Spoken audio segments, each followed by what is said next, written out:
మాట్లాడుతున్నారా చెప్పాలి అధ్యక్ష. మేము కేవలం మద్యం దుకాణాలే నడుపుతున్నాం అధ్యక్ష. ఈ ప్రతిపక్షం వాళ్ళు అధికారంలో ఉన్నప్పుడు ఏకంగా బ్రోతల హౌసులే నడిపారు. దానికి అధ్యక్ష భాస్కర్ రెడ్డిని కొంచెం నోరు అదుపులో పెట్టుకుని మాట్లాడమనండి అధ్యక్ష. సైలెన్స్. నేను మాట్లాడిన దాంట్లో తప్పే ఉంది అధ్యక్ష. ఈ రమాదేవి గారు ఏంటో, ఈవిడ చరిత్ర ఏంటో, ఒకప్పుడు చిలకలూరుపేటలో ఏం చేసిందో అందరికి తెలిసిందే అధ్యక్ష. తప్పు.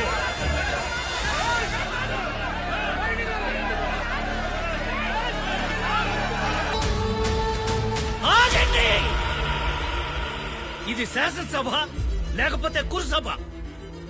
సిగ్గులేదు మీ అందరికీ? అధికార పార్టీ పాలించాలి, ప్రతిపక్ష పార్టీ ప్రశ్నించాలి. కానీ మీరేం చేస్తున్నారు?